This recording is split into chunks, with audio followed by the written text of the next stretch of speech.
You wake before the rooster, not because you meant to, but because the cold has ideas of its own.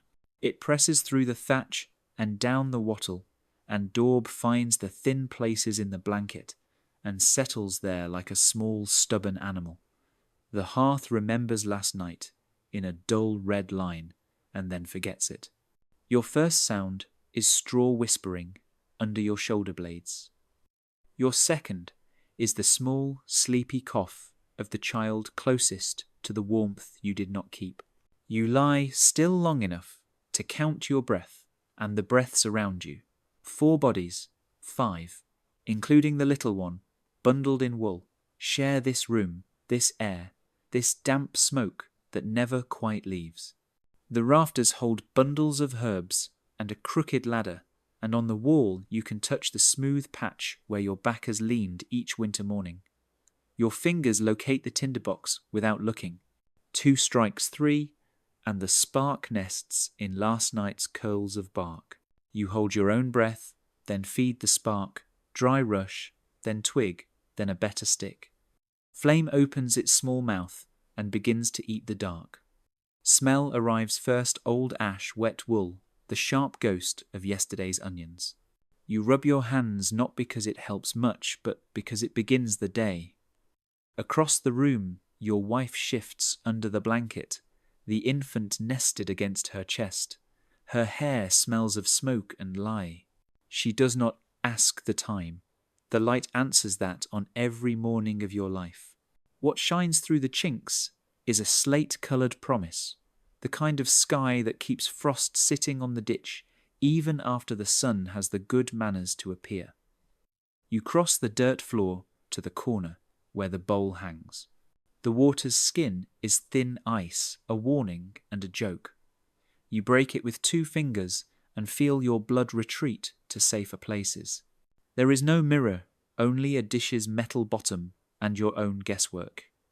You splash the long way behind ears and along the nape, then blow into your hands, then take the poker to pull the ember wood closer. The hearthstones click like teeth. From the shelf, the pot, a wooden spoon worn to a familiar paddle, a pouch of oats, the last of the dried peas, and the modest pride of a bit of bacon rind wrapped in cloth to trick the tongue. You slice the rind finer than a whisper and set it to wake the pan. The sizzle is more memory than meat, but it oils the iron, and the smell, salt, and smoke calls the 2 older children up from their straw. They come mild-eyed and serious already, knowing that mornings weigh what you put in them. The pottage is nothing clever last night's broth, lengthened with water and thickened with oats. You stir until it takes itself seriously, then throw in chopped kale from a basket near the door leaves that kept their courage against the frost. A pinch of salt you do not squander. The spoon makes its old circle. The pot mutters like an old aunt. When the porridge lifts from the sides and holds a single bubble without breaking, you call it done and let it sit as if you meant to wait all along. Hunger ruins mouths when food is hot. You learnt that as a child and kept it like a prayer. Outside, the yard collects day in slow sips. The dung heap steams. The coop complains that you are late, though the hens forget this in an instant when you slide the door and offer handfuls of grit. One hen has the sense to lay early. You feel the warm weight of the egg and pocket it with the care you lend a coin. You do not eat the egg today. There will be a better moment one of those days, when a little richness changes the mind about the world. Back in the hut, you scrape last night's crust from the trencher. There is black bread, left a humble wedge, whose seeds remind the teeth of work. The miller's grit is in it too. The stone pays itself in flour. You break the wedge and hand the larger pieces to the children. In your house, arithmetic is easy. Those who carry less on their backs get more in their bowls. The smaller child takes the loaf as if it might run away and bites with the grave attention of a monk at scripture. You eat standing, leaning on the post by the door spoon, bending the porridge's heat from your tongue. You taste the bacon's shadow and the kale's insistence, and you let your thoughts walk ahead to the day's labour. Today is not the Lord's day, no corvée this morning, so your hands belong to the strip beyond the hedge, and to whatever repair in the cottage will not wait. There is a hole to stitch in the roof, where the wind invented a new path. There is a hinge that would like a better nail. There is the furrow that never straightens itself. At the threshold, the familiar clutter waits a hoe. With a polish, only work can make the half-mended rake a coil of rope that is older than at least one of your children.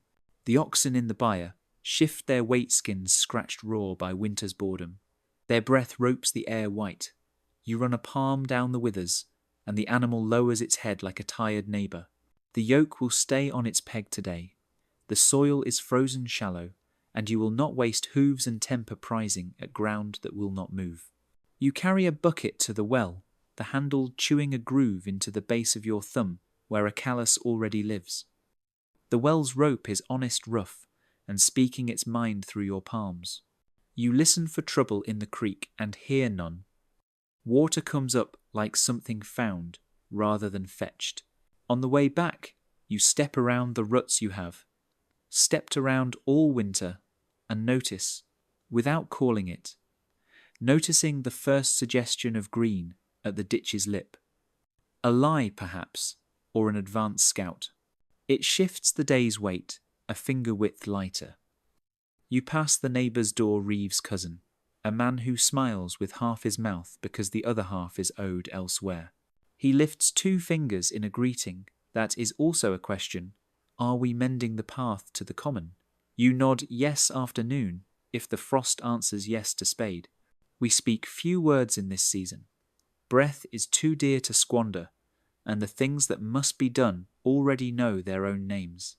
When the porridge bowls are bare, and the spoon has licked them clean, you scrape the pot and pour hot water in to keep it honest. Your wife nurses the baby eyes half closed against the draught that insists on a life of its own. She remarks the same remark as every winter morning. We will need more kindling by dusk, and you answer the same answer you always make. I'll carry back what the hedge gives. This is marriage, the same weather spoken between 2 mouths until it becomes a shelter. Before you step out, you kneel long enough to look at the floor like a map, where the straw is thinnest, where the damp returns. You move 1 bundle to the bed's foot and push the rushes with a short broom to keep the chance of vermin guessing. In the corner, a pair of patched shoes wait for another day of bargaining with mud. You lace them with the patience you keep for knots and for children's questions.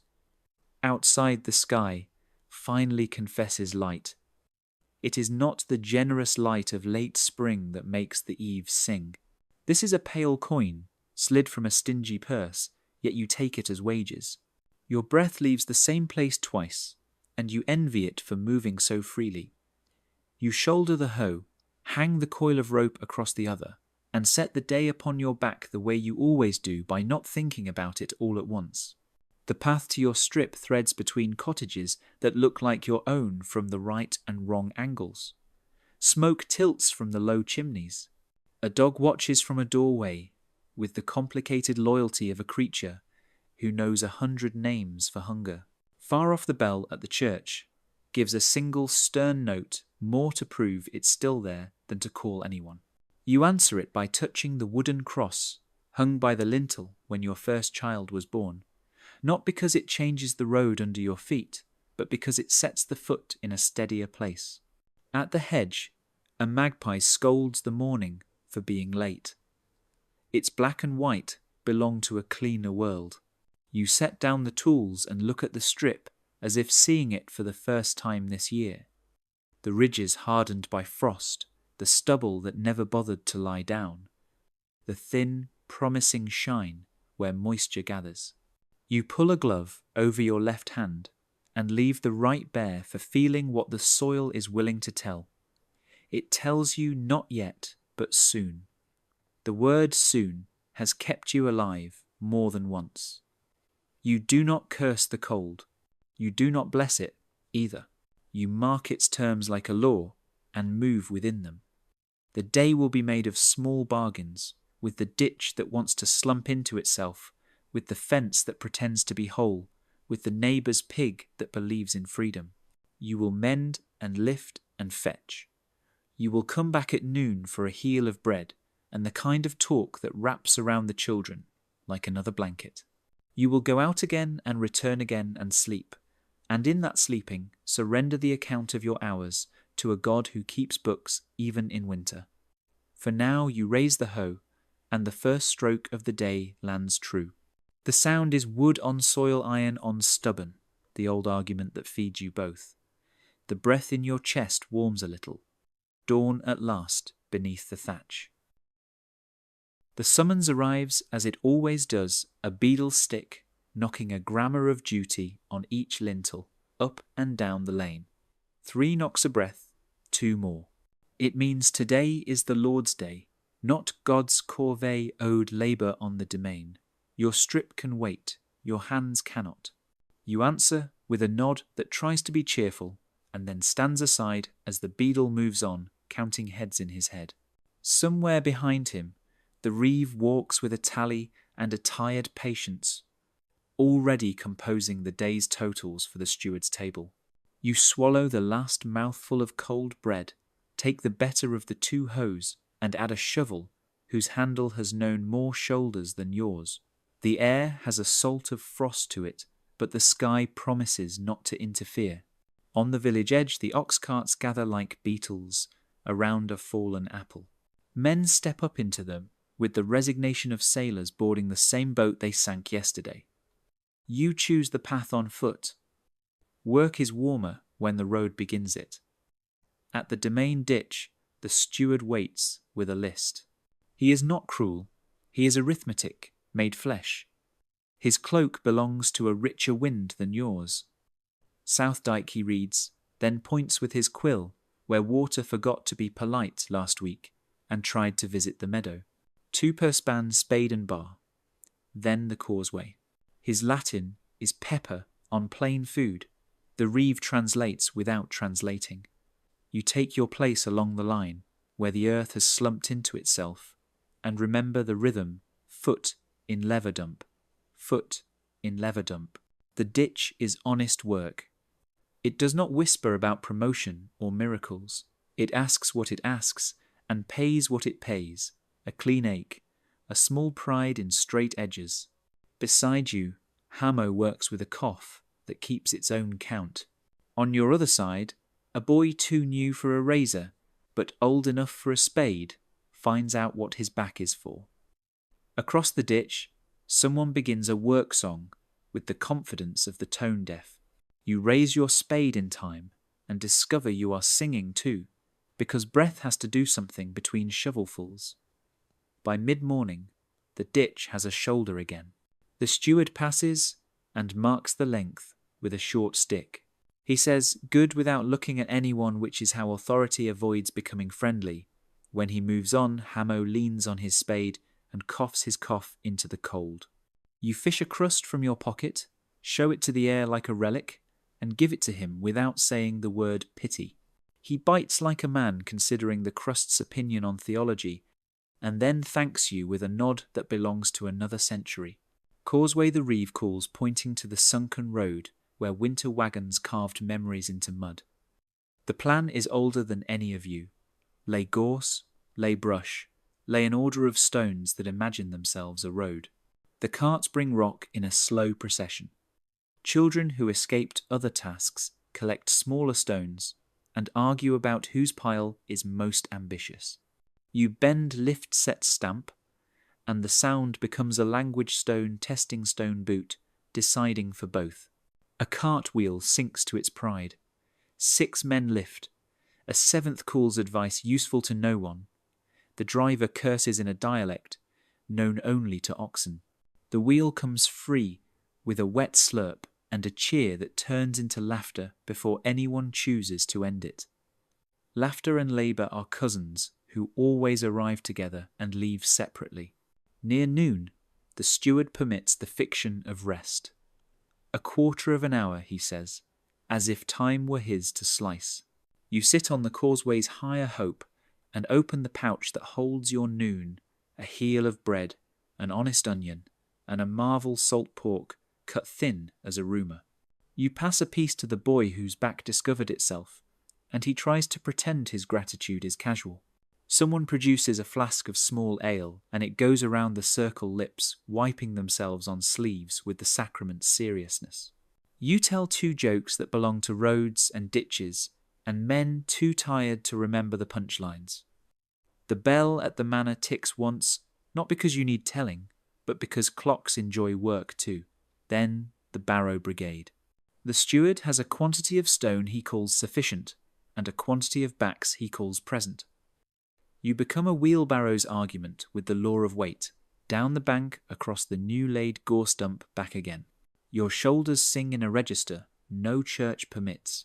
Halfway through the 2nd hour, a splinter from the barrow's handle introduces itself to your palm with the intimacy of a debt collector. You suck the wound clean and go on. The barrow, for its part, pretends to be sorry. A dispute begins down the line, the way summer storms begin quietly from a small warmth. 2 men argue whether their span of ditch is longer than strictly fair measurements, complicated by pride and a missing peg.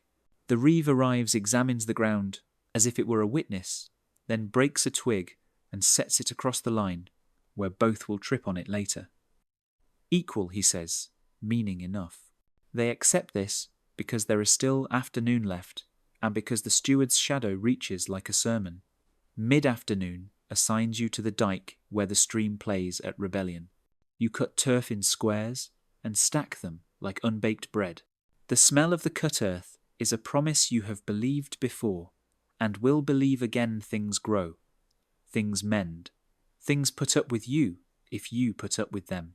Across the water, women spread linen on the grass as if laying out summer in advance. A child wades the shallows and shrieks at the cold, then goes back for more, because children consider cold a collaborator. The steward comes once more with his list and his face. Tomorrow, he says to the reeve grain out of the south barn. If the wind holds, you hear that and turn it over the way you turn. Soil grain moving means carts. Carts mean ruts. Again, ruts mean you. Here again with brush and stone. Work is a circle with a dozen exits and none of them open. You do not hate this. You prefer circles you can see to promises you cannot. A shout travels up the line. A barrow went sideways. A man went under. Not crushed, just angry and wet. He rises spitting river, and words he saves for saints and stewards. 2 men strip off their tunics, ring them like bell ropes, and hang them on a gorse stump where the wind auditions to be useful. Everyone laughs, the relieved, guilty kind, and then the work returns to its posture. Toward dusk, the steward accepts the day's account. He marks spans, finished spans, forgiven spans, to be remembered uncomfortably. The reeve holds his tally stick like a small carved truth. Names are not written so much as recalled aloud and cut into wood 1 notch at a time. Your name has the same notch it had last year and the year before, a small forest of obligation recording itself in ash. Homeward the road loosens, tools over shoulders become staffs, and men become neighbours again.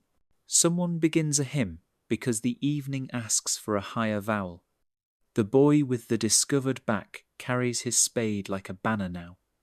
Hamo coughs less. A thin moon climbs the hedge and balances there like a coin the sky is deciding to spend. At your door, the Beadle's stick rests a moment against the jamb, thoughtful as a dog. Tomorrow he asks, meaning not the weather. You shrug the shrug that means all tomorrows look alike at this distance. He taps the stick twice and moves on.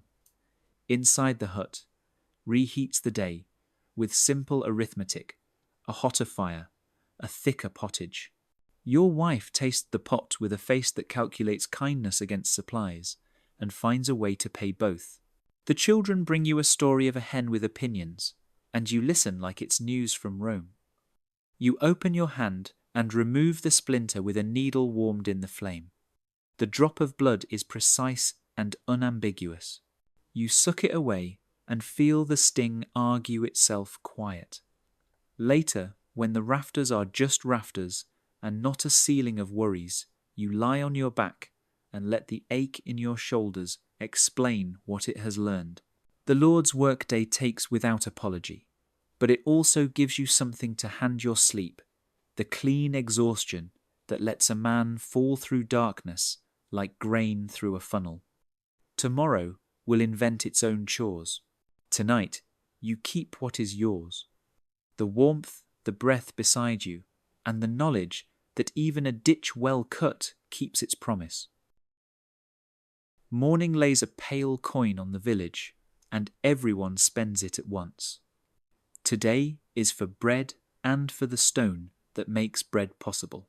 You carry the sack like you carry a child you mean to keep close, and with your eye on every jostle. Oats and barley bulk the mix. A grudging fist of wheat waits in the bottom, like a secret you'll pretend not to taste. In the pocket of your tunic, a lump of yesterday's leaven, wrapped in cloth and smelling faintly of apples and thunder. The path to the mill sidles along the stream, which behaves itself so long as it's getting attention. The wheel is a patient beast turning and turning, shouldering the current without complaint. Inside the air is busy with flour, fine as gossip, generous as Sunday. It settles on lashes and hair and makes even poor men look a little ghostly, which pleases the miller more than it should. He stands with a wooden measure, a smile that calculates, and a nose that has known better wine. "Who's first?" he says, in the tone of a man who already knows. He runs an eye along the sacks and the hands that hold them. His toll the multure is not a cruelty, only a fact, and facts here wear shoes. You hand your sack across and watch the measure descend like a slow verdict, 1 part in 16 if the day is fair, a shade more if the steward is standing behind him. The miller's thumb is an educated man. It knows where the line ends and where it merely squints. Grain goes up. The turning stones a runner and a bed speak. Their old marriage vows, pressure, speed, and the whisper of steel dressing against groove. The hopper ticks seed into the throat, a steady syllable. You have stood here often enough to hear when the stones are getting dull, when the furrows want the billhook's persuasion. Today their song is good, the flour coming down in a warm snowfall that makes your palms itch to touch it. Grit lives in flour, the way truth lives in jokes. Even the best stone gives of itself a dust that later collects in the back teeth of every villager. You know old men who could build a wall with what their molars have ground. You know the ache, the winter bread, puts along the jaw a sermon about patience you practice 3 times a day. You turn these thoughts over while the miller lifts a latch and adjusts the shoe, flirting the flow from meagre to generous as deftly as a girl knots her hair. When your sack receives flour again, it is lighter in one way and heavier in another. The miller jigs it twice to show he has nothing to hide and everything to charge. You slide your hand in, pinch and rub. The grind is even. A few flecks of bran keep the conscience honest. You make the half sign of the cross you keep for exchanges that are not entirely theft and shoulder the bag toward the common oven. The oven sits where it has sat since the summer the old beeches split with heat. A dome of clay under a thatch cap, patched and repatched like a favourite coat. The oven keeper, a widow with a temper she uses like salt, already has fire crawling across yesterday's ashes. She rents heat the way other folk rent land. The fee is fair if you say it quickly. Firewood is dearer than confession and twice as necessary. Women arrive with bowls tucked under shawls, men with boards, old folks with advice. The queue looks like a lesson about time. Small loaves first, then the big loaves that hold a household together, then the shy little buns someone remembered to sweeten for a child's name day. You set your bowl on the bench and add your leaven a dollop of living memory that wakes when it feels the warmth of water and the weight of flour. The spoon makes its slow circles, and you knead until your wrists talk and the dough yields like a stubborn argument, finally seeing reason. A neighbour rubs her hands and leans in to admire or critique those being the same in this place. You'll get a better lift if you give it the balm, she says, nodding toward a jug of yeasty ale someone's husband brewed, with enthusiasm if not science. You smile and decline. Leaven is lineage. You keep your own like a story. Besides, sometimes ale, balm makes bread with ideas above its station. On the peel, the loaves look like sleeping animals. The oven keeper checks the heat the way a smith checks the truth of metal palm held, just so eyes narrowed to hear with skin. Not yet, she says to a girl, eager with her first bake. A hot oven punishes pride. When the moment says now, she rakes the coals back, sweeps the floor of the dome with a wet mop of ragwort, and begins the dance peel in twitch settle. Peel out steam and patience. Mark each loaf with a cut so you can swear to it later. You cut your sign a little cross that is more practical than pious, and whisper a fragment you learned at your mother's elbow, half prayer, half kitchen charm. As you rise, so we rise. As you brown, so our day. No saint claims the oven, but bread has its own liturgy. The keeper wedges the mouth with a wetted board and nods to the bench where waiting is the only work left. Waiting is never just waiting. It is inventory. It is gossip in the soft register people keep for hard neighbours.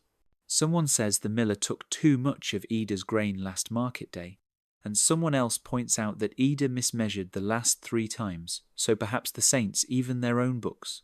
A man tells a story about querns, the little hand mills some folk keep hidden, though the Lord frowns on them. The steward once found one under a bed and took it away, and the man who owned it claimed his wife used it for drying herbs. The steward said the only herb it would be drying now was patience. Laughter makes a small, warm climate around the bench. Steam finds its way through the cracks, and with it the smell that leads the mind by the nose to better places, crust brown and singing. Crumb white as kindness when wheat has been kind. The oven keeper opens the mouth and begins to deliver children into the world. Affer, your child, her child, the Reeves child, in 2 fine rounds like cheeks. She thumps the base of each loaf listening for the hollow note that means done, and taps a thumb to split a seam and judge the courage of the crumb. Your loaf answers properly. A good loaf proves the day can be turned.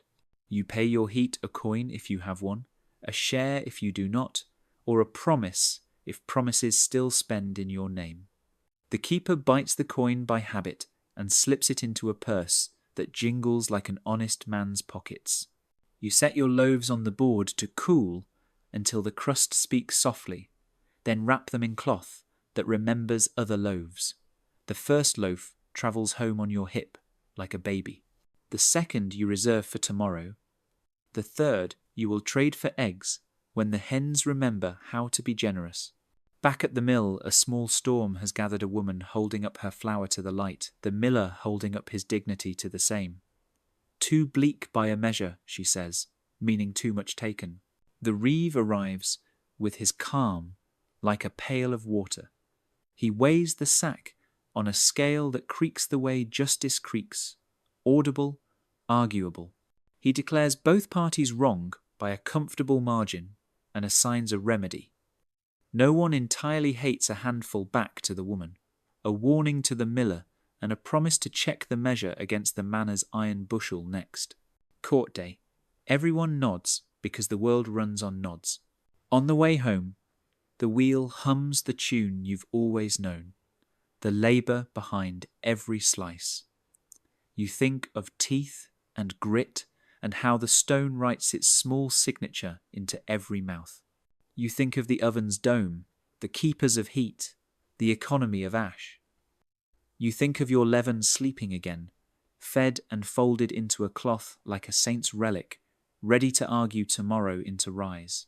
By the time you cross your own threshold, the bread has cooled to reason.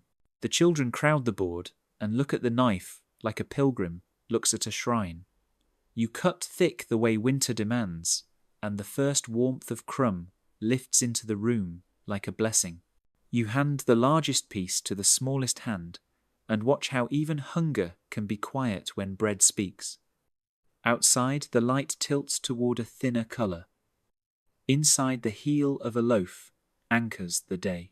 In a village of wood and will, the mill and the oven are the two true engines. One makes dust of hardness, the other makes tenderness of dust. Between them, a life repeats itself without becoming smaller. Tomorrow there will be less of the sack and more of the world, and both will have to do. Between the last of winter and the first of anything worth naming, there is a lane you must walk with your hands in your sleeves. People call it many things late. Lent lean time the thin weeks, but the name that fits like an old boot is the hungry gap. It starts when the barrels begin to echo, and ends when the ground remembers how to be generous. No one tells you the exact day. The pantry does. Bread is still bread, but slices look at you with a longer face. You cut thick for the children and thin for yourself, and you invent small ceremonies to make thin seem thoughtful. Dipping the crust in hot broth, praising the colour, telling a joke about saints who fasted more and complained less. The joke is serviceable.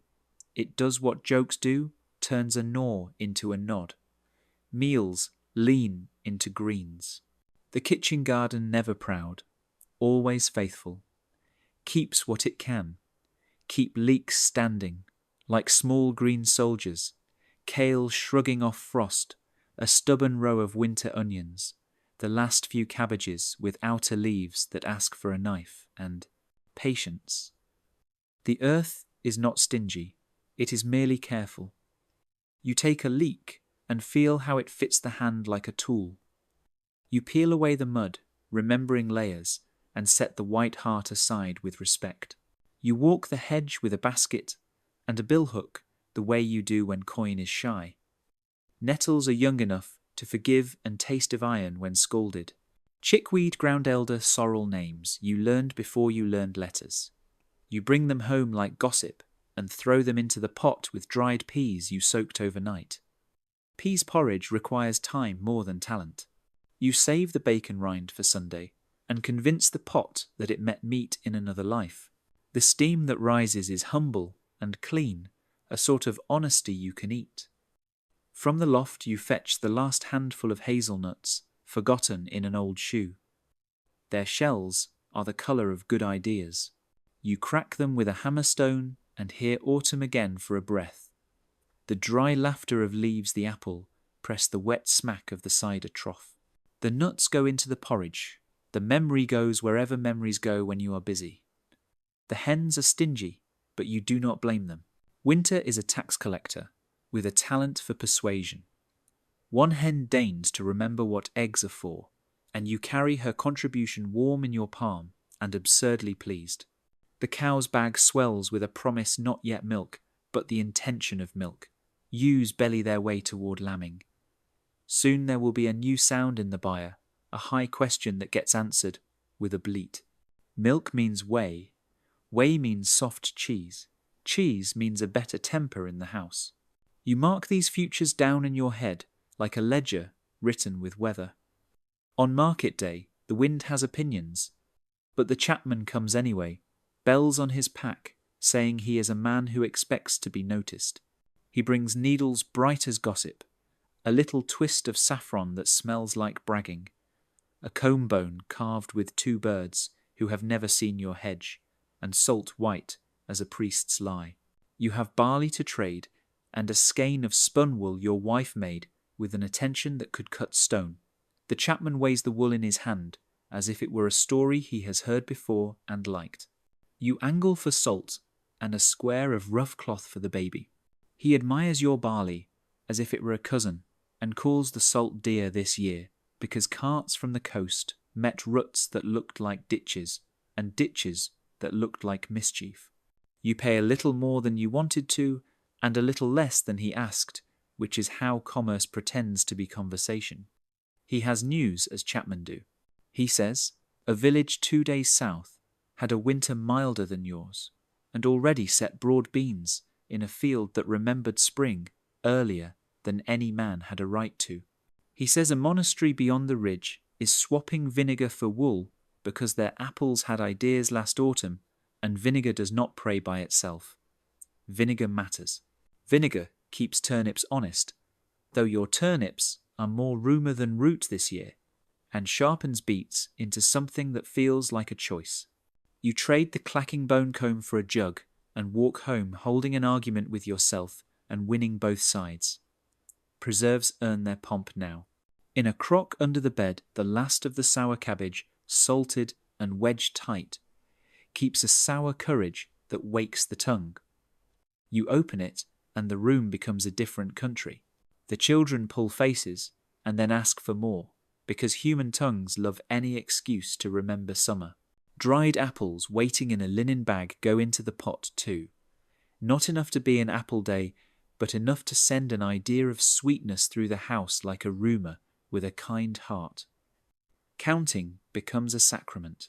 You count peas, count the onions that are not soft, yet count the candles left that you can afford to burn down to the string. You count tasks that buy you tomorrow, patch a thatch peg, sharpen the hoe, mend the strap on the barrow. You braid cord from nettle fibre for a trap. You set the trap and say nothing to the children, so that luck can operate without an audience. When a rabbit makes the wrong decision, you thank the universe in quiet syllables and use every part of the mistake. Meat for the potskin, for a later shoe patch bones, for broth, and a promise to teach the boy how to set a snare without teaching him to look too hungry while he does it. Weather turns fortune on small hinges. A halo around the moon whispers snow. Rooks building high say wind will sit down soon. You watch the ash trees. You listen to the church roof. You note where the road gives up pretending to be hard. Lady Day creeps closer March 25, when rents come due and saints lose their patience for excuses. You have a list in your head of what you owe and what you are owed. The first is longer, but the second has better handwriting. Seeds are a religion of their own. In a jar wrapped in cloth live the peas for planting a sack of rye, meant for ground, but spared for hope, the small hard promises of onions. You pick them over the way a priest picks over a conscience. Discard the worm bit, keep the fat and clean. Speak a blessing in the form of a plan. When the frost leaves the hedge bottom, and you can press a finger knuckle deep without finding ice, you will trench for beans and push peas into the earth with the tenderness you keep for your children's foreheads. Until then, you keep the seeds warm under the bed and talk to them with your hands when you pass. There is a way to cheat the hungry gap, but it asks for more cunning than coin. You heap fresh dung and straw into a bed against the south wall and crown it with a thin layer of soil. The heat that comes from decay is a kind fire, and it coaxes early leaves like a kindly lie that turns true if you don't examine it too hard. You tuck cabbage seedlings under hurdles and call the contraptions clotches, though they are only baskets with ambition. The first time a green thumbprints, the brown, the household's mood lifts a notch it will not surrender. Evenings are arithmetic with warmth added. Small ale warms the belly without making promises it cannot keep. You share a wedge of cheese saved from a better week, and say aloud the names of meals you will cook when spring remembers itself new milk pottage that tastes like forgiveness. Nettle soup you will brag about, and then stop bragging about, because bragging angers nettles.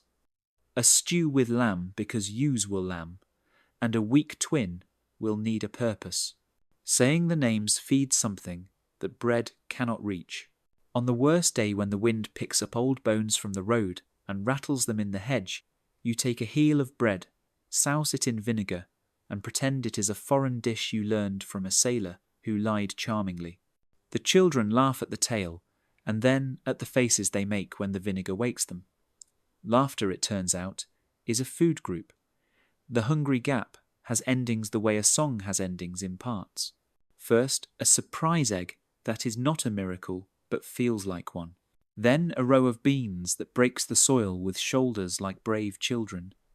Then milk in the pail, white and scandalous.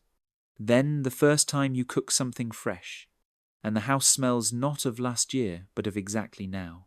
You do not stand up and shout. You put a spoon in the pot blow taste and set the spoon down carefully as if a solemn visitor had arrived. You call the children and serve them first, because that is how gaps are closed, with order, with patience, with bowls that are not quite full and hearts that are. Illness does not knock the way the beadle does. It slips a finger under the door and sits down uninvited. It begins this time as a shine on the little boy's forehead, and away his eyes drift past you to some business on the far wall. He is not himself inside his own face.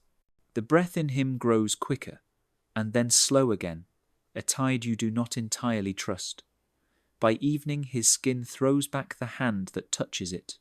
By midnight the blanket is an argument he keeps losing. There is a grammar to sickness the village knows by heart.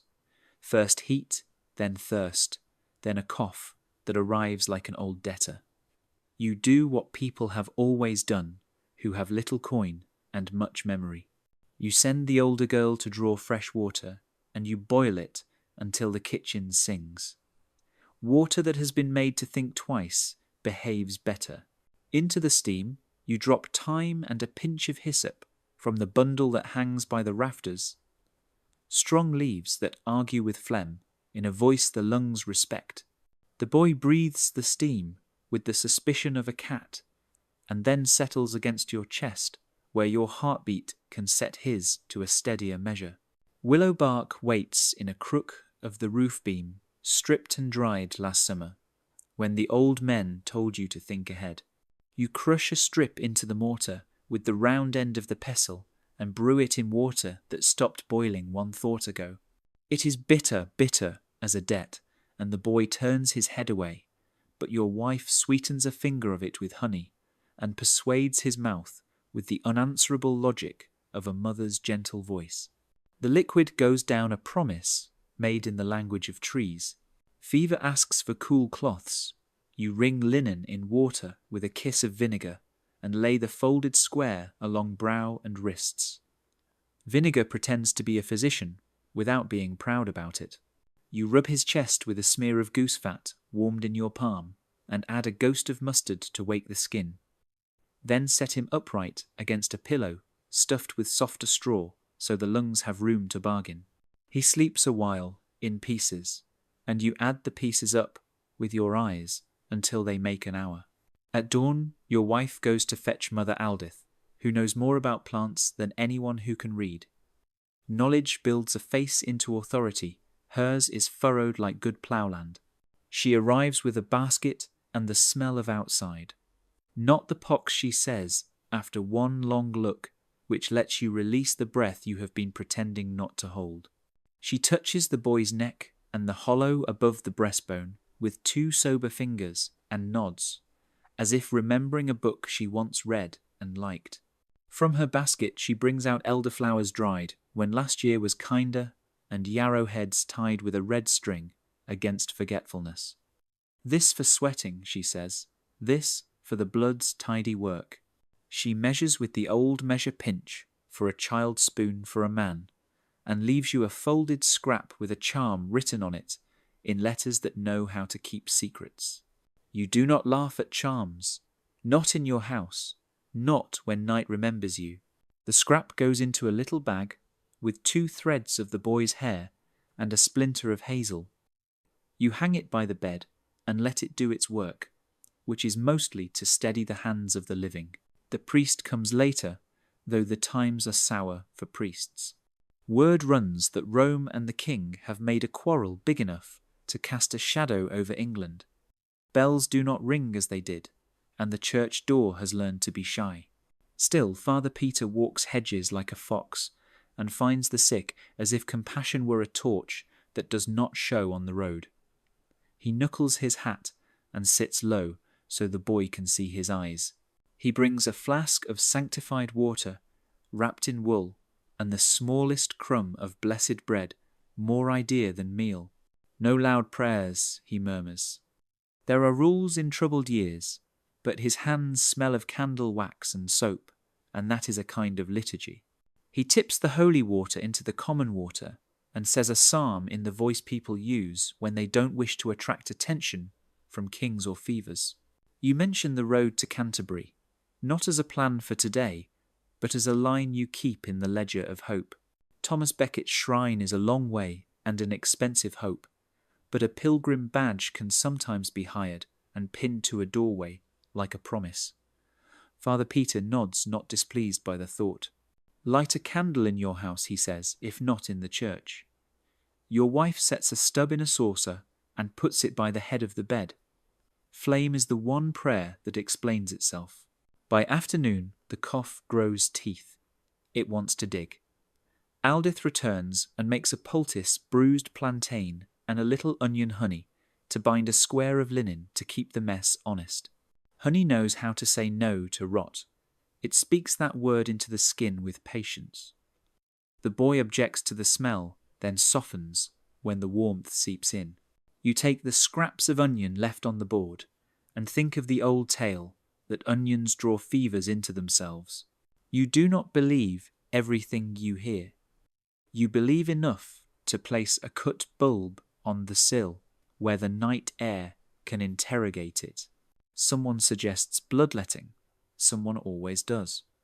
Barber Udo knows how to make a careful cut and how to stop one, and he sometimes remembers which humour he is supposed to be releasing.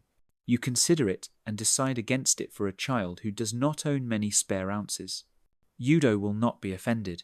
He is busy with a man whose head aches in time to the moon and prefers to blame blood for it because blood cannot sue for slander. Night is a long sentence with too few commas. When the boy shakes, you lay an extra blanket over his legs and an extra prayer under the words you say aloud. You sip the willow brew yourself to convince him it is not poison and discover that faith and salicylates get along better than rumour claims.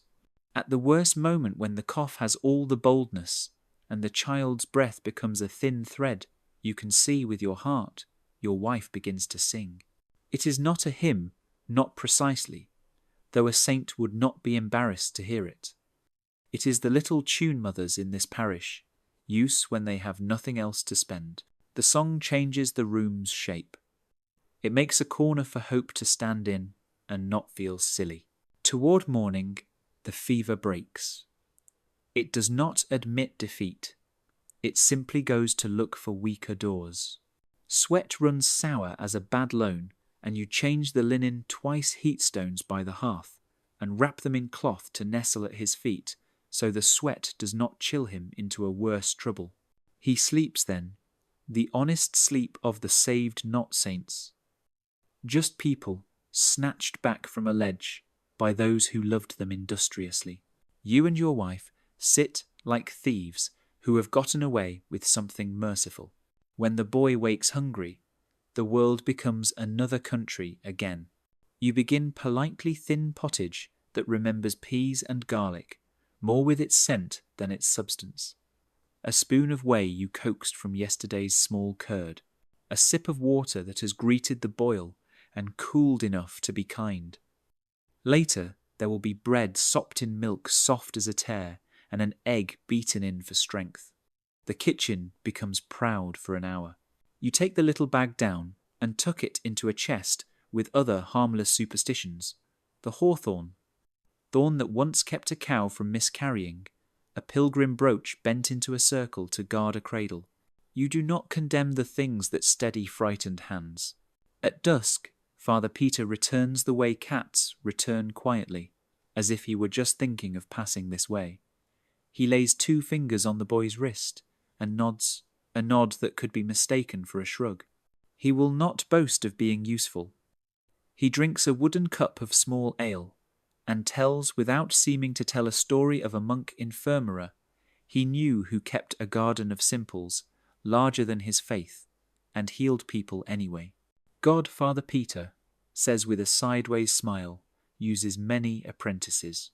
When he is gone, and Aldith has collected her thanks in the coin of onions and a promise of help at harvest, you sit on the threshold and look at a sky the colour of well water. Illness has left the house without sweeping.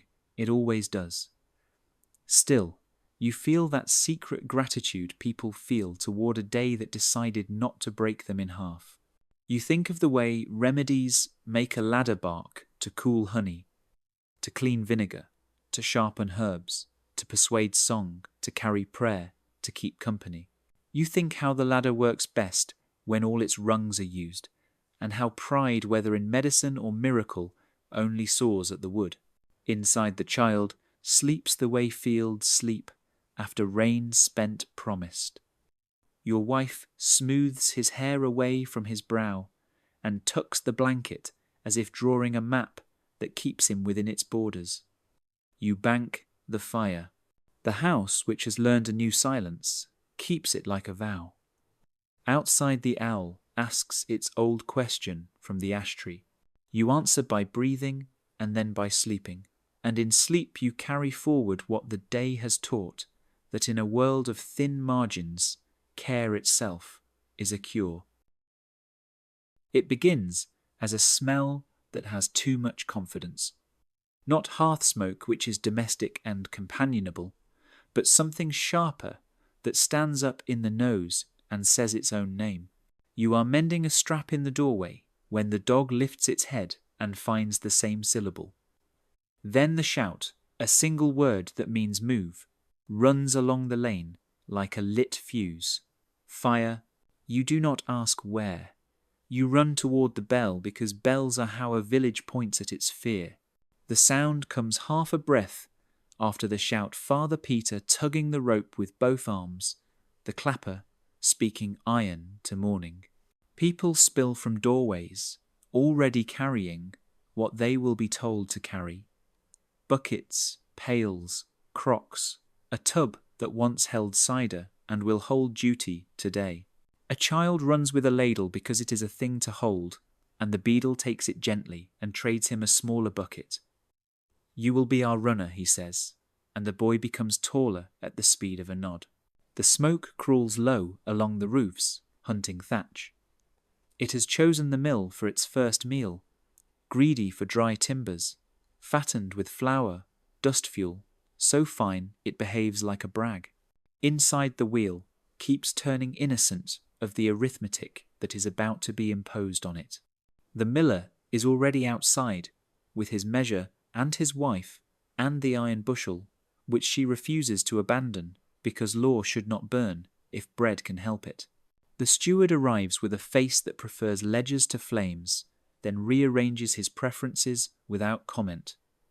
Chain, he calls, and the word becomes a shape. From river to mill door, a line forms. Women near the water skirts, hitched shove buckets under past them, hand to hand to hand to hands. The rhythm finding itself the way songs do. Men at the mouth of the blaze throw the water where water argues best. Steam screams. The fire answers with a new idea, licking the eaves as if tasting for a seam. A second chain starts from the church well to the row of cottages downwind, because fire does not love evenly. You join the river line and feel the weight of a full bucket become the weight of everyone else's. The first minutes are a school where everything is taught at once. One bucket too empty breaks the logic of 5. A dropped pail becomes a sermon on slats and staves. The reeve moves along the line like a shepherd awkwardly married to urgency. Steady, he says, not shouting, because shouting makes hands stupid. Shoulder to shoulder, feet set, mind the hot ground. A man near you stamps out a fledgling flame with a boot that will remember the lesson. Children appear with brooms of green boughs to slap sparks from thatch. A girl climbs a ladder like a thin, angry angel and beats at embers with a wet cloth tied to a stick. Her mother becomes 3 mothers, speaking 3 names in one voice. Come down. Be careful, good girl. The dog committed to usefulness runs each link of the chain until someone ties it gently to a post where it howls its opinion of knots. Inside the mill, the grain bins have begun to confess their contents. Popped kernels leap like guilty thoughts. Flour blooms in little puffs and meets flame in a brief, bright handshake fast enough to teach humility slow enough to respect. The miller tries to go back in and is stopped by 2 neighbours who have agreed to be enemies of his worst ideas. The door stays shut unless we say so. They tell him, and he hates them properly and thanks them later. The steward orders the wheel wedged to keep water from throwing itself into panic. Men shoulder beams and heave the wheel sulks, then yields, then holds. Someone remembers the millstones and shouts not to splash them hot. A cracked stone is a winter of bad bread. You hear this through the fog of effort and adjust your throw the way a player adjusts to a crooked board without blaming the game. When the roof finds flame, the village changes tactics without announcing the change. 2 ladders go up, and a 3rd man makes himself into a 3rd ladder by the simple action of standing where he is needed. You pass buckets on the ladder and feel your knees write a letter to tomorrow. A boy with a sling knocks a burning thatch clump from the eave, and it falls into a blanket already waiting. Someone smothers it with the calm with which midwives greet trouble. All work becomes one work. For a long handful of minutes, time goes into a different room. There are only these facts. The weight in your arm, the next hand, the hiss, the blow of heat on your cheek, the splash up your forearm, the muttered prayer that refuses to identify its God. When you think you cannot lift again, a smaller hand steadies your elbow, and the bucket is lighter, as if physics were a kind uncle. You do not look to see who helped. You say thank you into the steam, and mean it at everyone. Then the fire begins to admit defeat. It does not apologize. It tightens its circle and makes a last fast friend of a beam near the door. There is a unity in the last splash, the sound of many little decisions agreeing. The beam sighs the way tired trees sigh, and the smoke changes colour from war to news. People stop shouting by accident, the way storms stop raining. Buckets go round once more, then twice, because water is cheaper than regret. What can be saved is saved. What cannot is named and counted, so it can be mourned properly. The wheel will live, the roof will not. A quarter of the upper frame has become a lecture on impermanence black and wet and honest. The miller sits on a stone and looks at what is left as if he were reading a will. His wife sets the iron bushel at his feet like a pet that found its way home. The steward writes a list aloud, to the reeve voice steadier than his hand. Timbers 6, thatch as much as it takes, stone dressing to be inspected, flour lost a day's run, toll remitted for 3 weeks for those who lift again tomorrow. The last sentence is not in any law you have read. It moves through the line like a warm draught. There is bread for the workers, heels and middles, torn with clean hands. Someone brings a pot that still remembers last night's onions and today's courage. The first spoonful tastes of smoke and community in equal parts. Father Peter, smoky as any of you, kneels by the mill door and makes a small cross on the blackened threshold with a finger wetted in well water. He does not say the words aloud because words can turn into trouble these days. The gesture is enough to invent them. When the chains unwind and pails go back to being pails, you walk home with arms that feel borrowed from a larger man. The dog finds you and forgives you for knots. Children sleep where they halted faces, freckled with soot hair in urgent spikes. The girl who climbed the ladder holds her broom like a knight's spear, and dream frowns as if still beating sparks.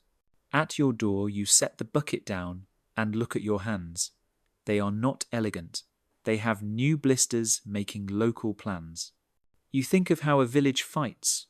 No banners, no horses, no music, but the bell and the hiss, just lines of neighbours handing one another the means to undo disaster.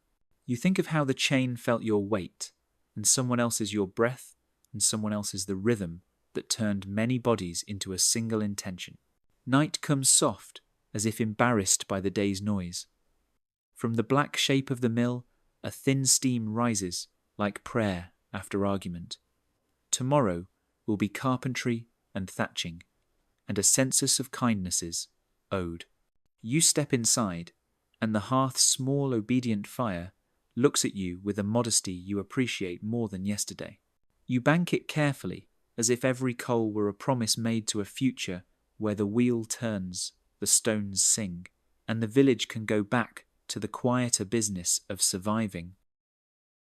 Court day begins with the same bell that calls fire and feast, but the ring is clipped into measures as if law had a metronome. People gather in front of the manor hall in the tidy nervousness of those who expect to be counted. The hall smells of rushes, damp wool, and the old breath of arguments. On a trestle table lie the implements that make custom look official: a manor roll, a pen cut, razor sharp, a lump of wax, and the iron bushel that weighs men's stories as much as grain. The steward tastes the air, like a man deciding if the wine will live through the meal. Beside him stands the reeve with his tally stick, and a face that knows how to be two things at once: your neighbour and the manor's memory. The Beadle pins his staff under one arm, the way a soldier rests a spear. He looks taller on court days, as if the stick lent him a vertebra. At the side sit 12 men, the homage who will say what happened and which parts should cost someone money. You take your place, neither too near nor too far. This is not a market, not a church. The court is its own country. Its language is immersements and assizes presentments and pains. None of these words are warm, but they warm roofs and mend fences if spoken in season. The steward opens with business like a psalm. The view of frank pledge. Heads tilt for the old duty. Tithing men step forward, each responsible for the behaviour of his small bundle of households, like knots along one rope. Names are recited, one missing, 2 fined for failing the hue and cry when a cotter's henhouse was robbed of 3 eggs, and the thief left a shoe behind as if hoping to be recognised by craft. The fine is light, the shame heavier. The homage murmurs an assent that sounds like the tide turning on shingle. Then the iron bushel is brought forward to settle the season's quarrels about measures. The miller comes like a man walking to a physician he half distrusts. Ida, small, steady, arrives with her sack, and the grievance she has sanded, smooth by retelling. The steward wipes the bushel as if it were a relic, sets it on the table, and measures with priestly gravity. The miller's wooden measure comes up a sliver shy of grace. Ida's comes up a sliver proud.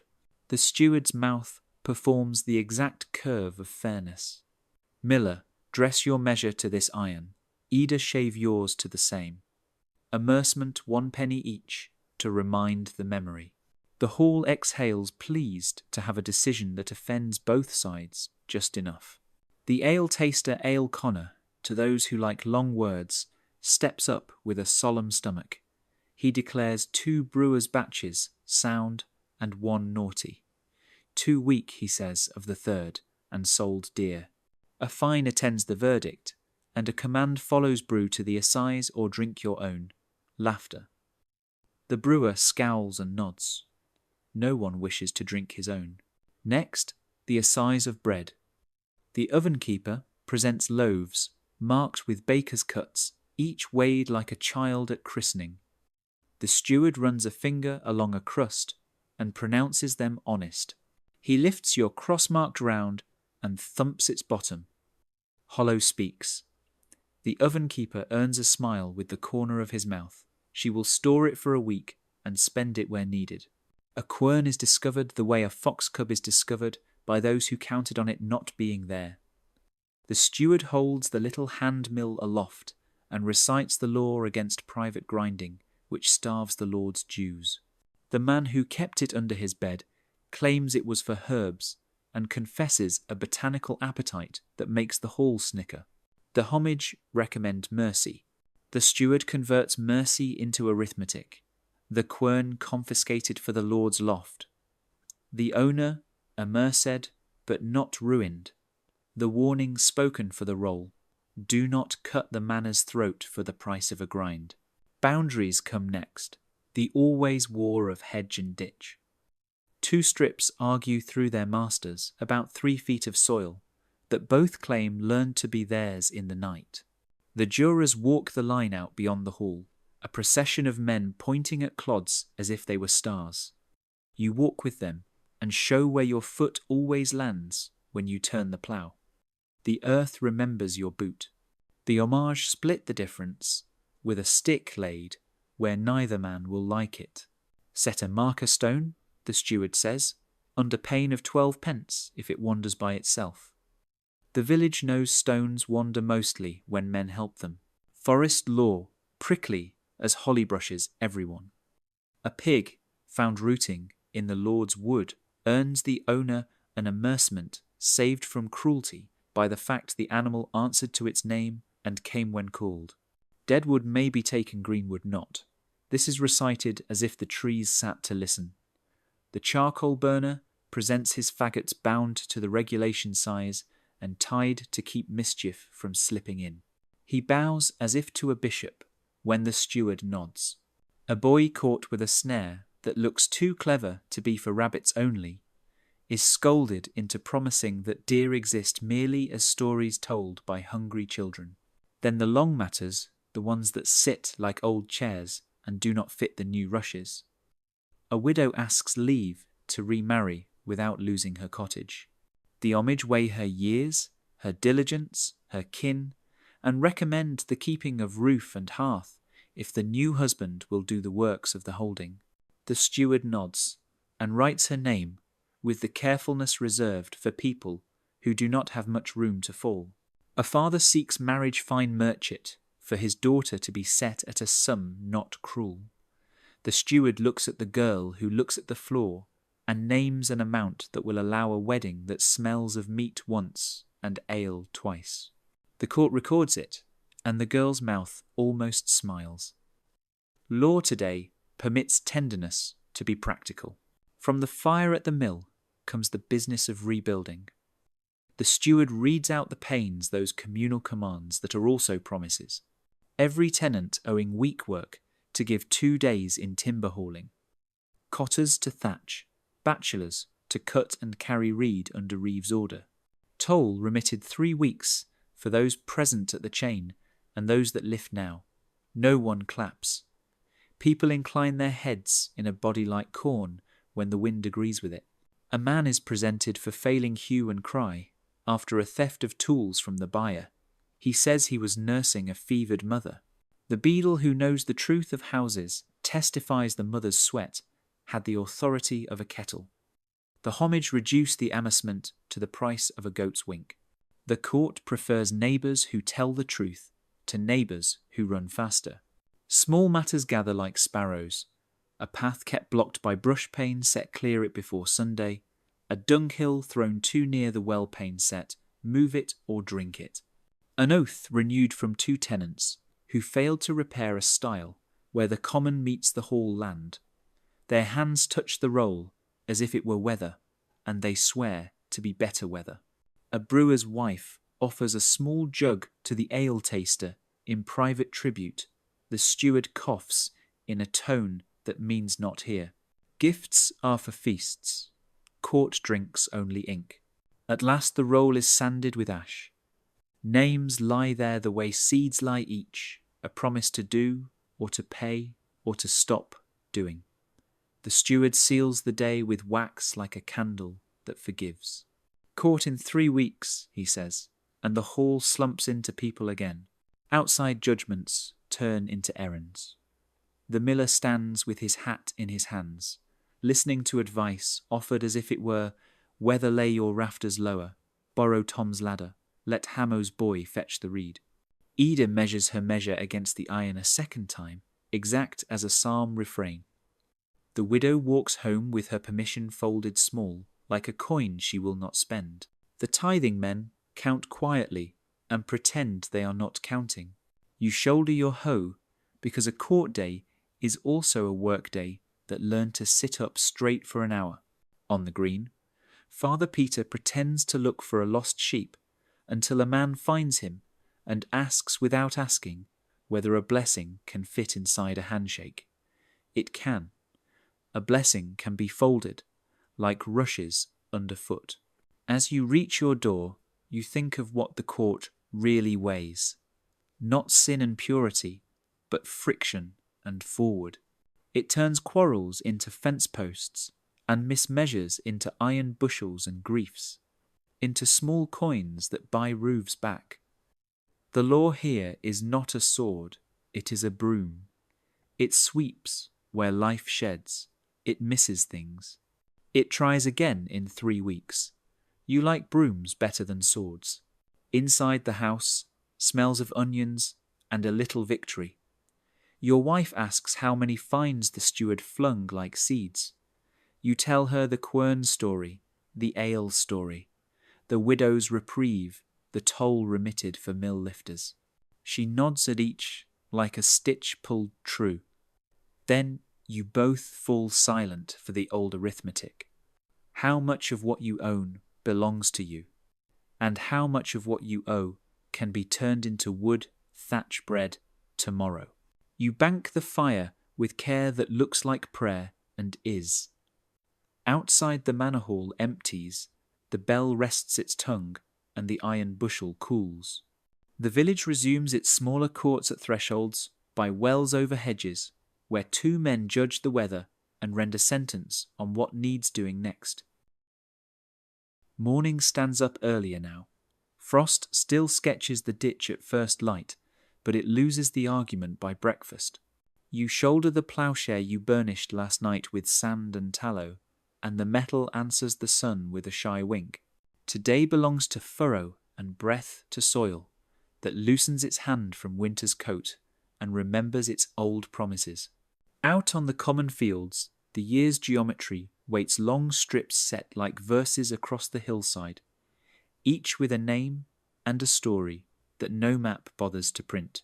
Here the open field bargains hold one great field in winter corn, one turn to spring sowings, one fallow resting with sheep for physicians. Your strip lies this year in the spring field, shoulder to shoulder with men whose boots you could identify by the sound alone. The headland keeps its low crown, where the plough must turn. Balk's thin ribs of unploughed earth hold the parish together like stitching. The team comes slow 8 oxen in 2 files, with a mild cosmic patience in their eyes. They know the liturgy of collars and chains better than many men know the psalms. The yokes creak into their old grammar. The bowpins drop with the cluck of work beginning. A boy the same, who found his back on the Lord's ditch, walks ahead with a goad that is more conversation than command. He knows which beast sulks, and which listens, which shoulder needs rubbing, which pace best suits clay just waking. Your plough is no flighty ard for sandy lands. This is the heavy kind.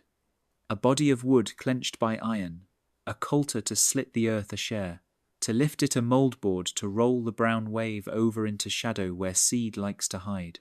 You set the beam on your shoulder and feel your bones become part of its angle. A neighbour takes the near handle you the far, and between you, the plough, becomes what 2 people can accomplish when they consent to lean in the same direction. Step, the boy says to the team, and they oblige like a cathedral beginning a hymn. The coulter bites, the share lifts, the earth unzips with a sound older than bells. At first, the furrow wanders like a child learning letters. Then the eye finds the straight thing behind the straight thing, the church tower, the ash tree, where the rook waits the thick post at the far headland, and the line begins to believe in itself. You ride the little tremors that communicate stones, and roots up the beam into your forearms, and you correct with a pressure learned from 100 such mornings. Mud has more dialects than men. Today it speaks in a polite tenor, moist without making jokes, offering an honest slice that turns and lies at a gentleman's angle. Worms appear pink as blushing thoughts and tuck themselves back modestly. A lark decides the plough is a stage and takes the air, pouring its silver noise straight down on your hat. You do not look up. The song is useful without the bird. At the headland, you turn, and let the team breathe. The boy walks along the yoke bows, scratching rumps with that old democratic hand that pets princes and porters the same. You pick out trash that winter folded into the field's pocket stick flint, a button that recalls a feast day you'd half forgot. The neighbour laughs at the button's ambition and pockets it for his daughter's doll. You lift the plough around with a grunt you pretend is a word, and set the coulter to a new path 2 feet from the last, just enough for the mouldboard to persuade. By noon the strip shows its ribs, well-turned ridges, with clean shoulders and proper shadows. Your wife and the children come with bread and onions, and the kind of cheese that would rather be older. They bring a flask of small ale, and the way they walk careful not to crush a boundary or mock a furrow proves they know the parish as well as any steward. The smallest child delivers a stone to your hand as if it were a jewel, and you are king enough to receive it. The stone goes to the headland pile that will one day be a wall if anyone lives long enough. You harrow after eating, dragging thorn and timber to comb the lumps out and lay the bed smoother. The harrow rattles like good intentions. Behind it the soil settles into a nap. Men with seed bags step off the measure of their strides, 1, 2 open fingers, and throw grain with that sideways sweep that makes even scattering out of human asymmetry. Oats take the lead on this land. Barley has its say. Peas get tucked into their own quarter, a quiet people who like their roots to talk to bacteria under the table. Birds arrive the way news arrives suddenly, and with opinions. Boys with clappers and cords fan out a small militia of noise, and the rookery retreats to consider other parishes. You give the boys a wedge of bread for each hour. The sky stays black with fewer thieves. They negotiate for 2 wedges and win because a man who sows wants allies with good lungs. On the fallow sheep work, the old magic, trotting their small deliberate pills of future fertility into earth that will be winter corn next time the year turns. A shepherd leans on a crook and whistles a tune that suggests dogs and sheep invented civilization between them while men were busy arguing about it. His dog draws lines in air and shadow. The flock obeys geometry as if Euclid wore wool. In the corner by the willow, you fork muck from the heap you and the oxen have brewed all winter straw and dung and twice turned patience. The fork's tines learn the weight and find a balance between disgust and gratitude. The smell is not polite, but it is true. You spread truth thinly across the strip and feel richer immediately, a banker in a parish where wealth is measured in the gloss of leaves 6 weeks from now. Neighbours swap teams for an hour to lend each other the illusion of new strength. You steer Tom's plough and admire how his share bites when tempted. He steers yours and remarks that your beam carries its opinions too close to the shoulder. Edges get sharpened on stones, set for that purpose. A nail goes back in a shoe with a blow that sounds like a promise. 2 lads argue about whether Saint Cuthbert prefers peas or barley. Father Peter, passing like ordinary weather, says the saint likes straight furrows and honest weights and leaves diet to the monks. Clouds consider rain and postpone it, which is a compliment to your timing. You finish the last pass with the relief men reserve for tasks whose ends can be seen. The ridge and furrow lays like corduroy under the evening, each rib, a sentence you have written by hand, each shadow a clause about tomorrow's bread. You walk the headland once more, feeling with your boots for that wrong softness that means a mole had ideas. You find none. The field hums to itself, a big animal, fed and content. Back at the byre, you unyoke the team, rub their necks with straw, and speak the private thanks you save for beasts who do not understand coin. The boy hangs the goad where it will see the dawn. Your wife counts the seed left with a satisfaction that improves its number. The smallest child sleeps on a sack of chaff, as if prosperity were a bed any honest person could claim. On the way home, you look back without meaning to. The strips of many households lie as one cloth, a parish woven out of duty and habit and the coaxing of spring. Beyond them the mill stands in scaffold ribs, new cut and hopeful. Men on the roof move like chess pieces bent to a good end. The bell tries a single note and decides to save the rest for Sunday. Easter is coming. Painted eggs, sweet crumbs, the wide vowel of Alleluia that the land itself seems ready to sing. You carry the ploughshare inside and hang it where the fire can see it. A tool likes to be watched by heat between its labours. Supper is humble and enormous. You taste earth in the onions and light in the milk, and sense without speeches that the hungry edge has dulled another notch. When you bank the hearth, the ash glows thoughtful as a judge in a good mood. Tomorrow there will be mending of fences, a hunt for a second-hand bridle, a quiet word with the shepherd about his path through the peas. Tonight there is the decent ache in your shoulders and the clean line of a day that made straight things out of crooked ones and never once asked for trumpets. Easter arrives like a door unbarred. The air loosens its belt, the ditch forgets to look sullen, even the hens act as though they invented generosity. Yet this year's feast wears a quieter face. Since the quarrel between King and Rome soured the altar's bells, have learned to be careful priests to be discreet. Father Peter does what he can without waking dragons. He keeps a stolen brightness folded small in his sleeve. Still, a village is not easily talked out of spring. On Holy Saturday, your wife dyes eggs with onion skins and a pinch of nettle to bend yellow toward green. The shells turn the colour of hedgerow stories. She scratches little crosses and ivy leaves into the dye with a pin, and the children whisper as if they'd been allowed to sit at the council table of miracles. Bread that would be sober on any other day meets honey and decides to be kind. A pan of milk tightens into a soft cheese, the size of a man's 2 hands shaped into thank you. On the green, men lay rushes and a cloth on trestles, not to play church too many eyes, but to let the body remember what it's for, eating in company. A psalm gets hummed rather than sung. A prayer is said by no one in particular. Father Peter stands farther back than habit would put him and studies the sky with a face that suggests weather.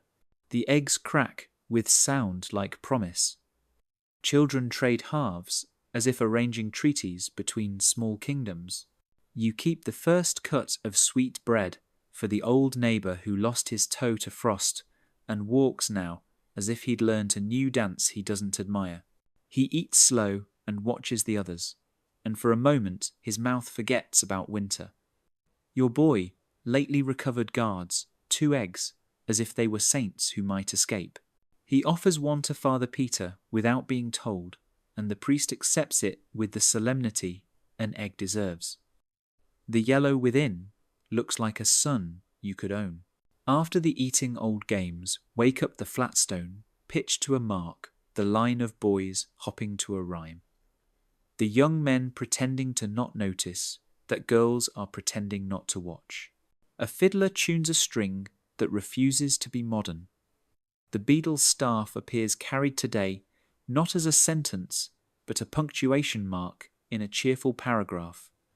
For an hour, you could believe law is just a broom for crumbs.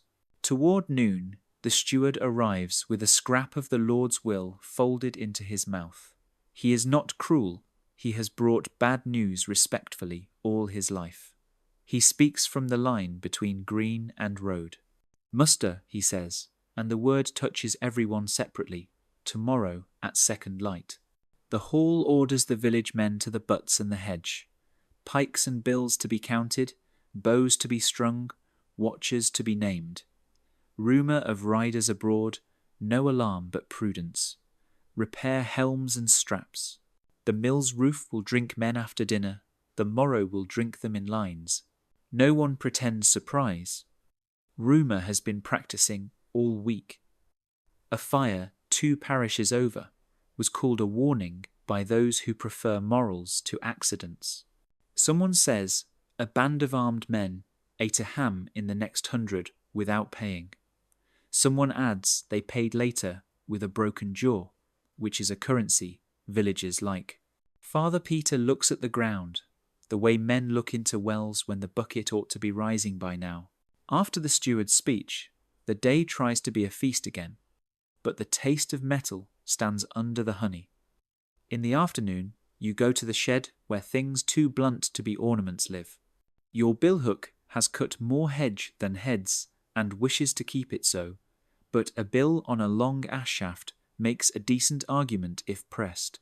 You check the rivets and the grain work a stone along the edge until it would shave a generous hair.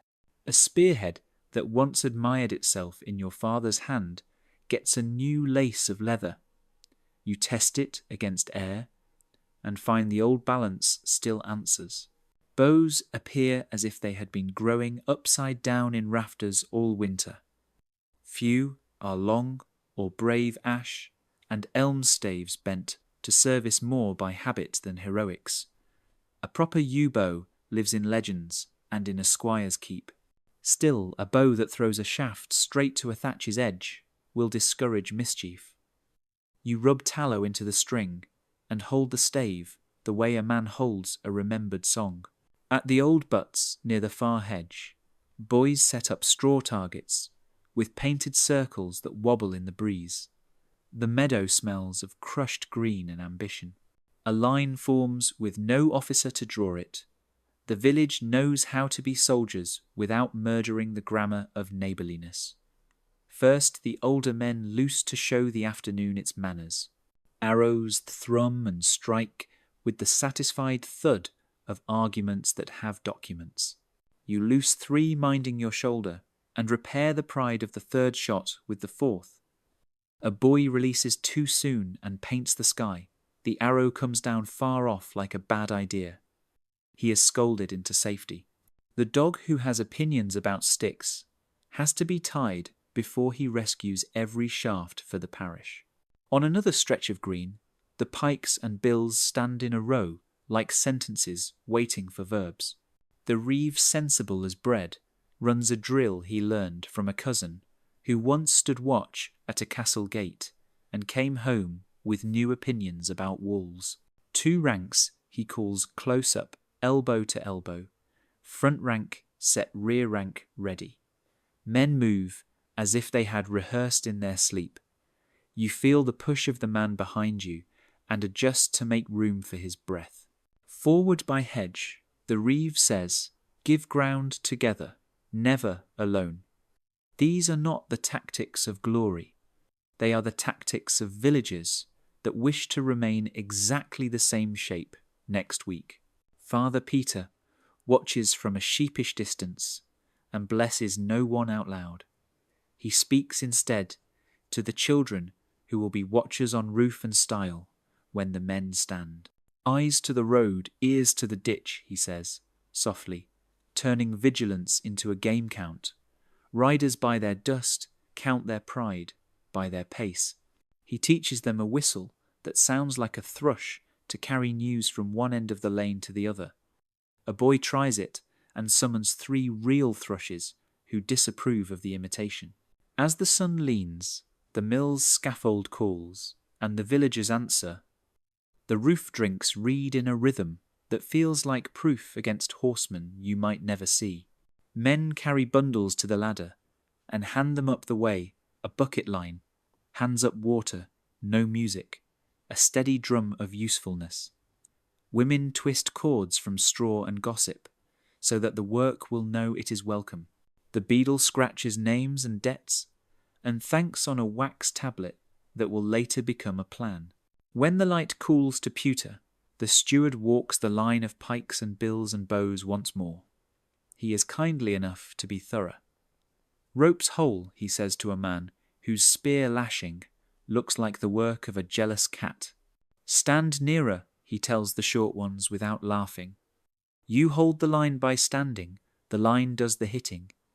He looks at you and nods at your bill. Good iron. It feels like being knighted by arithmetic. Evening puts the green back into the grass. The targets come down and become part of tomorrow's fire. The children chase the last ball of light across the lane. The dog is forgiven for everything. Father Peter lingers at the edge, a silhouette, considering how to pray under an interdict without making a theology of disobedience. He breaks a crumb of sweet bread between two fingers and eats it like a sacrament no one invented. You think he is right. Some graces require neither permission nor audience. At home, you set the spear by the door, where visitors can see it and change their minds. The bow goes across the rafters again, this time with its string unhitched so it will not grow proud. Your wife places a strip of linen in a basket with salve and clean water, one of those quiet, treasonous preparations that suggest hope in both directions. The boy falls asleep, listing the colours of the eggs and the names of the men who hit the painted circle. You bank the fire and check the latch twice. In the dark, the world is larger than any parish. Riders may come or not. Some dangers gallop, others arrive like seasons. You sleep with the spear inside the room and the memory of the lark above the furrow. Both of them straight, both of them true. If morning brings muster, you will stand where you are put and hold so that bread can continue to be more important than rumours. If morning brings only light, you will take it and call that victory too. Morning carries a softness that doesn't apologise for itself. The hedges are suddenly complicated with hawthorn blossom. The ditch that once rehearsed ice now rehearses frogs. The mill's new roof wears reed like a well-combed head, and the wheel speaks again in its round, wet grammar. Bread has a different sound when you cut it less brittle, more generous. The hungry edge has been turned twice now and put away in a drawer. Today, the steward has called a small gathering on the green.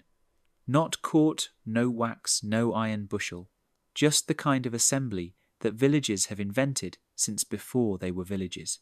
Father Peter is there with a face that admits sunlight. The reeve stands easy with his tally stick, as if it were merely a walking staff that happens to remember numbers. The beadle's staff lies across the trestle like a sentence waiting for a verb. Your name is spoken in the way a cord is drawn tight and tested. It travels briefly through the people who have travelled through you, Hamo, with his cough and his grin. The oven keeper, with her salt-tempered praise the miller, still a little singed and very alive. The steward clears his throat and finds his better voice. The manor needs a beadle, he says, turning the simple fact toward the sun to see if it shines. A man to carry the stick and the summons to count when counting is needed to stand at the hinge between neighbours and order.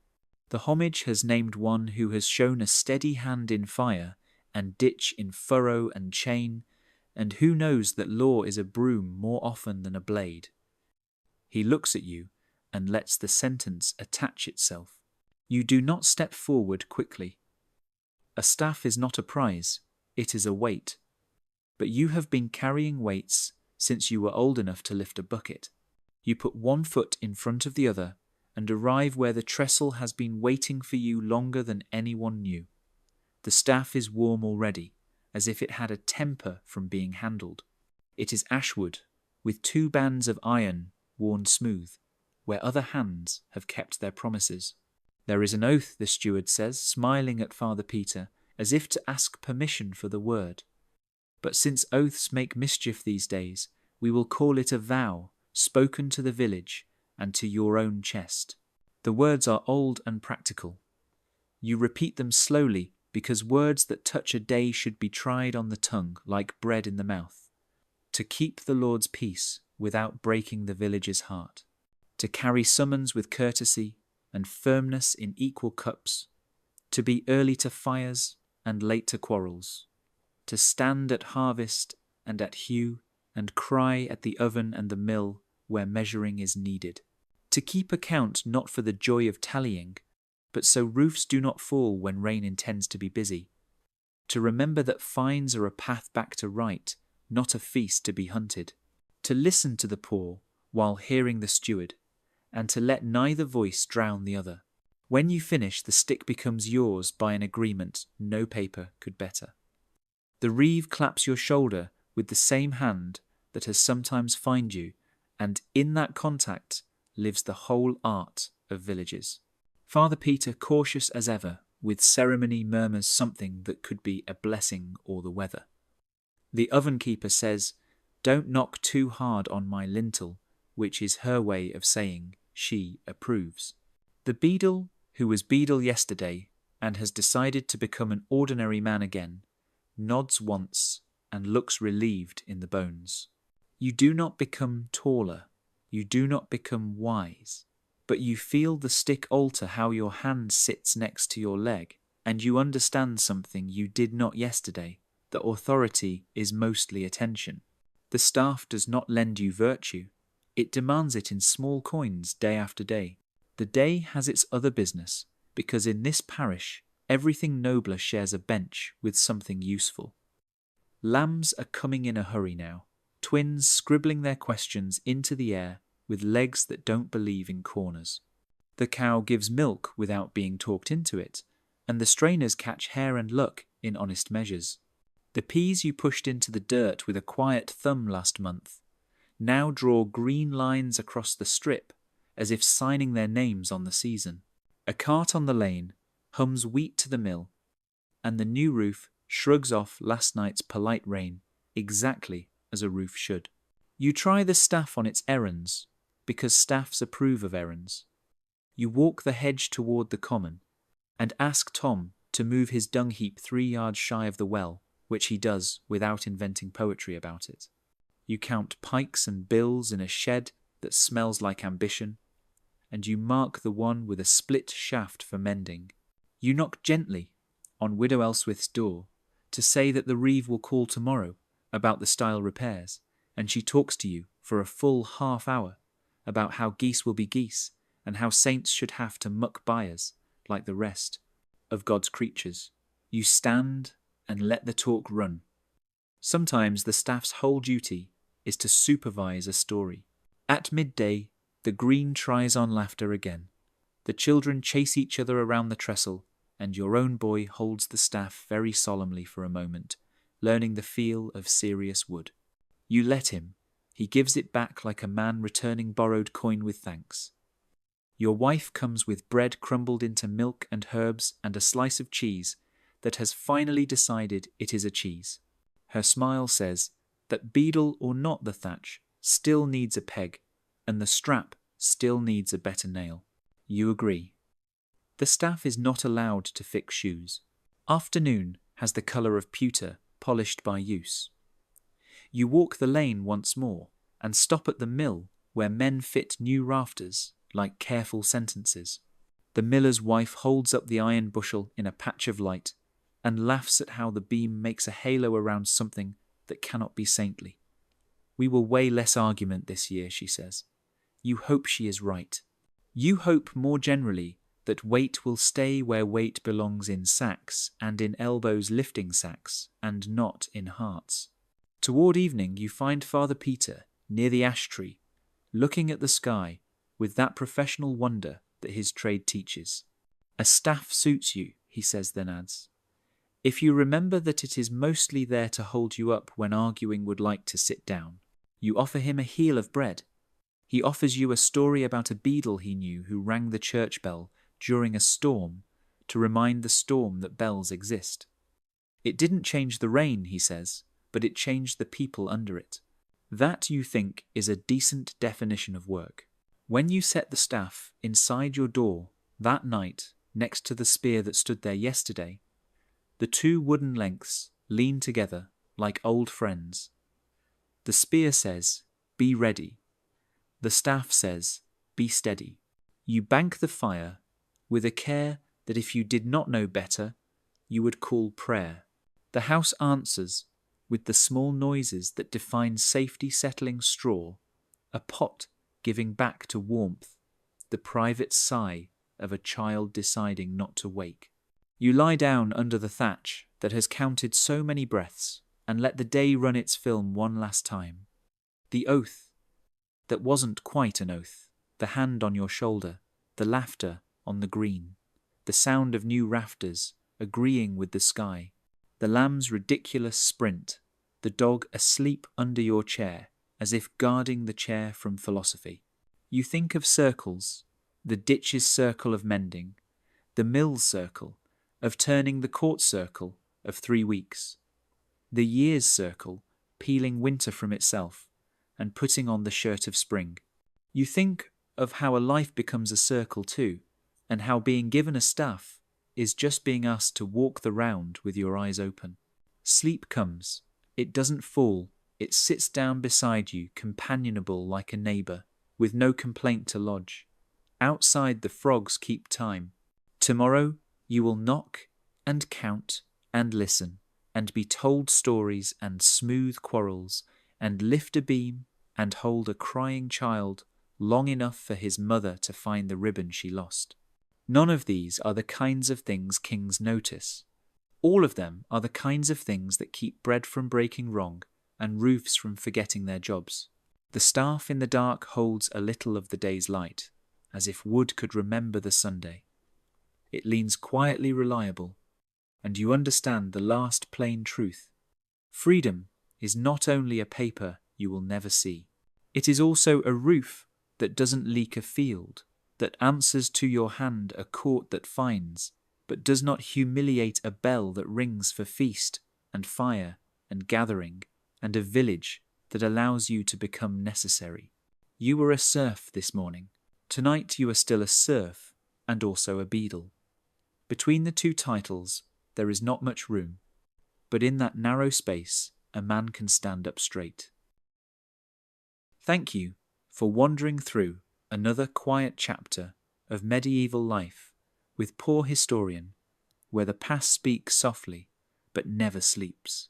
If you find calm in these forgotten stories, in the creak of the plough, the flicker of a candle, and the small courage of ordinary people, don't let the journey end here. Subscribe to Poor Historian. Leave a like to keep the hearth burning, and ring the bell, so every new story finds you before the embers fade. History may be poor in comfort, but it's rich in meaning, and together we'll keep its heartbeat alive.